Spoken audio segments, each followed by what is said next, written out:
महिला आरक्षण बिल लोकसभा में पास नहीं हो पाया और अब इस पर सियासत अपने चरम पर है।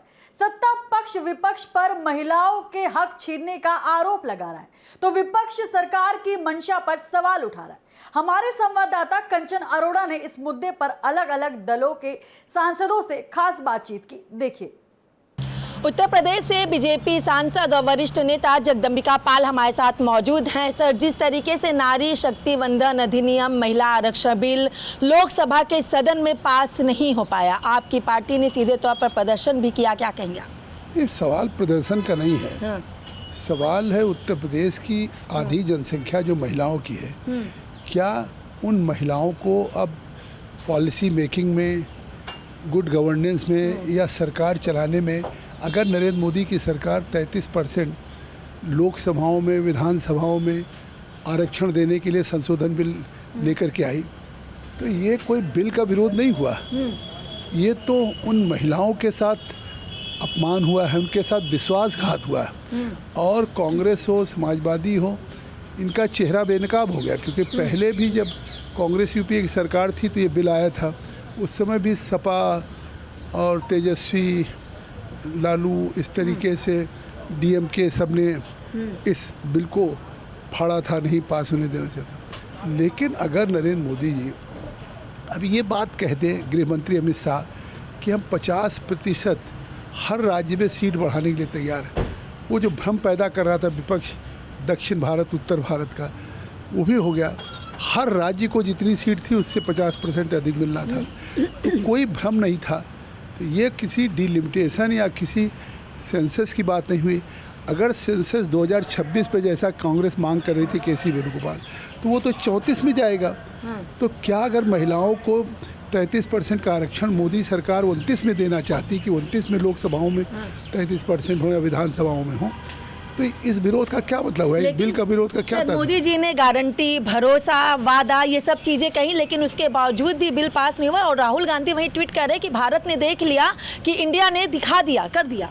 लेकिन अब आप भी देख रही ना, स्वयं आप कह रही हैं कि प्रधानमंत्री जी ने ट्वीट किया, भरोसा दिया, गारंटी दिया, वायदा किया, ब्लैंक चेक। और अमित शाह जी ने कहा मैं 1 घंटे में इस कानून में अमेंड करके ले आऊँगा कि हर राज्य को 50% देगा। 1 घंटे का केवल हाउस एडजस्ट कर दिया जाए।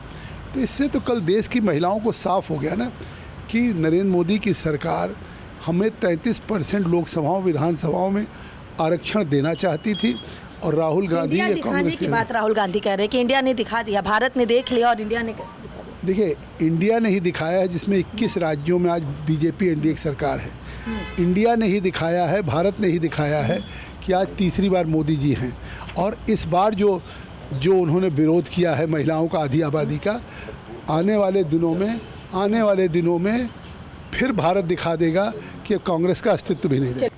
नारी शक्ति वंदन अधिनियम महिला आरक्षण बिल लोकसभा के सदन में पास नहीं हो पाया क्योंकि 2/3 बहुमत नहीं मिल पाया। बात कर लेना चाहेंगे उत्तर प्रदेश के अंबेडकर नगर से सपा सांसद लालजी वर्मा हमारे साथ मौजूद हैं। सर, लगातार महिला आरक्षण को लेकर के विशेष सत्र, सदन के अंदर चर्चा, मोदी जी द्वारा वादा, गारंटी, ब्लैंक चेक, लेकिन उसके बावजूद बिल सदन में पास नहीं हुआ। नहीं, भारतीय जनता पार्टी केवल नौटंकी करती है। 2023 में उन्होंने नारी बंधन अधिनियम ले आने का काम किया था। सर्वसम्मत से समस्त दलों ने मिलकर उसको पास किया था। फिर नया नारी बंधन अधिनियम का क्या मतलब है? उस समय उन्होंने उसमें जानबूझकर महिलाओं को उनका हक न मिलने पावे, इसलिए 334 का जोड़ने का काम किया था, जिसमें इस बात का उल्लेख था, संविधान में 334 का संविधान में संशोधन करके जोड़ा था कि ये अधिनियम, इसके अनुसार आरक्षण 2023 के बाद होने वाली जनगणना के उपरांत परसीमन के बाद लागू होगा। ये उन्होंने जानबूझकर डालने का काम किया था। आज सारा विपक्ष ने इस बात को कहा कि आप 334 का क्लास हटा दीजिए, आज की तारीख से जितनी सीटें हैं उन पर आप 1/3 बहुमत, 1/3 रिजर्वेशन करिए। सारे सदस्य उसके लिए एक तरफा तैयार थे, लेकिन भारतीय जनता पार्टी नारी के आड़ में अपना राजनीतिक लाभ सेंकना चाहती है, जिसके आधार पर वो परसीमन करके अपना जो आयोग बैठाया है, अपना पिछलग्गू आयोग जिस तरह से बैठाने का काम किया है, वो आयोग के सदस्य और एक राज्य आयोग के सदस्य, 2 लोग ये शामिल होंगे, एक न्यायाधीश शामिल होगा। तो निश्चित रूप से 3 लोगों में वो अपने मन माफिक सरकार चयन करेगी, न्यायाधीश को भी कि कौन रहेगा।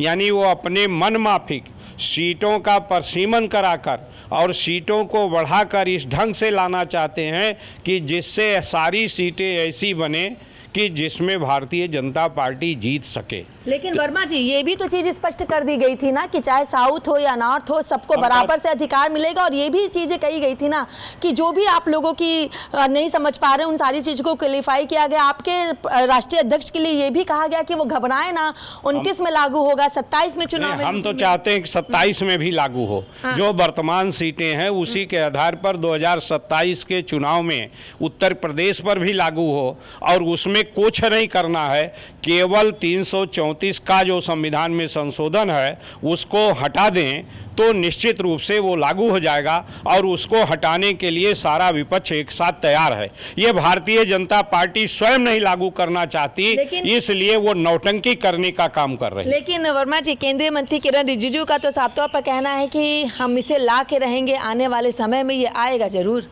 नहीं, निश्चित रूप से 2026 के बाद जो संविधान में है उसमें किसी प्रस्ताव की ज़रूरत नहीं होगी, संविधान किसी संशोधन की ज़रूरत नहीं होगी, वो ला सकते हैं। लेकिन जनगणना के बाद जनगणना का कॉलम, सेंसस का कॉलम उन्होंने उसके साथ शर्त में जोड़ने का काम भाजपा ने किया, विपक्ष ने नहीं किया।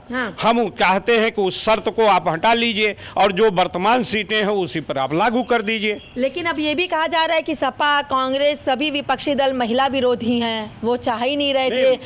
आप लोग अब बिल पास ना होने पे क्या आश्वस्त हैं या नहीं? नहीं, बिल तो पास ही ऑलरेडी है। ये गलत प्रचार कर रही भारतीय जनता पार्टी। भारतीय जनता पार्टी स्वयं उसको लागू नहीं करना चाहती और उसका दोष विपक्ष पर मढ़ने का काम कर रही है उनके मन में। और उसका प्रमाण ये है कि उनके, चाहे वो संगठन हो, चाहे वो केंद्रीय कैबिनेट का बैठ हो, चाहे उनके किसी भी तरह के जितने भी असेंबली हो, कहीं भी उन्होंने महिलाओं को उचित प्रतिनिधित्व देने का काम नहीं किया है। बात कर लेना चाहेंगे उत्तर प्रदेश के बिजनौर से आरएलडी सांसद चंदन चौहान हमारे साथ मौजूद हैं। सर, महिला आरक्षण बिल पास नहीं हुआ। देखिए, प्रधानमंत्री जी नरेंद्र मोदी जी के नेतृत्व में ये बिल आया। देश के अंदर, सदन के अंदर, तमाम हर प्रदेश की विधानसभाओं के अंदर एक बहुत बड़ा उत्साह था कि ये बिल नई दिशा और विकसित भारत का संकल्प जो है उसे पूरा करने के प्रयास में एक पहल है। जितना समर्थन एनडीए के पास है उससे अधिक समर्थन आपने देखा होगा 298 वोट के रूप में हमें वहाँ मिला। पर जितनी आवश्यकता थी उस नंबर्स को पूरा करने के लिए 2/3 की, वो पूरा नहीं हो पाया। प्रधानमंत्री ने राजनीतिक बातों को हटा के एक फ्रेंडली वे में, एक भाई के वे में भी आके अपील करी सदन के नेता, विपक्ष के नेताओं के साथ। पर क्या कारण, उनकी मानसिकता वो जो 30-40 सालों से चलती आ रही है, महिला विरोधी मानसिकता, उससे बदलने में नाकाम रहे। पर ये नाकामी, ये हार नहीं है। एनडीए गठबंधन आदरणीय नेता हमारे जयंत चौधरी जी चाहे प्रधानमंत्री जी हों, महिलाओं के सम्मान के लिए, महिलाओं के अधिकार के लिए पूरी ताकत के साथ और तैयारियों के साथ निश्चित रूप से इस बिल को भविष्य में पारित करा के ही दम लेंगे। लेकिन विपक्ष तो ये कह रहा है चंदन जी कि हम तो महिला आरक्षण बिल के खिलाफ थे ही नहीं, हम तो परिसीमन के खिलाफ थे।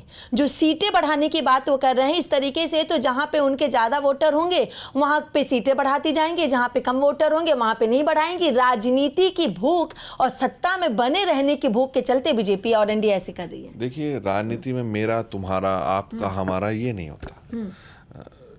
जब मन पे जब कोई राज करता है, जब देश की गद्दी पे बैठता है, प्रधानमंत्री जी नरेंद्र मोदी जी देश के नौजवानों के, युवाओं के, महिलाओं के, सर्व समाज के लोगों के दिलों पे राज करते हैं। अन्य नेताओं को भी प्रयास करना चाहिए याद अपने मनों पे जो है राज कराने के लिए। जब विस्तार से आदरणीय गृह मंत्री जी ने एक एक बात, एक एक पॉइंट पे तैयारियों के साथ समझाने का काम करा कि ऐसे नहीं तो ऐसे, ऐसे नहीं है तो ऐसे, अगर जो बात विपक्ष कह रहा था उसी बात पे सरकार चले तो ये कभी भी महिला आरक्षण बिल स्वीकार नहीं होने वाला था। आप ये समझने का प्रयास करें कि कोई किसी के अधिकार को छीनने की यहाँ नौबत नहीं थी, ये अधिकार देने की लड़ाई थी। और उस देने की लड़ाई में देश की महिलाएं देख रही हैं कि जो मानसिकता पुरानी चली आ रही है, विपक्ष उस मानसिकता से बाहर नहीं निकल सकता। नेता प्रतिपक्ष, अंतिम सवाल है, नेता प्रतिपक्ष राहुल गांधी तो कह रहे हैं भारत ने देख लिया, इंडिया ने दिखा दिया।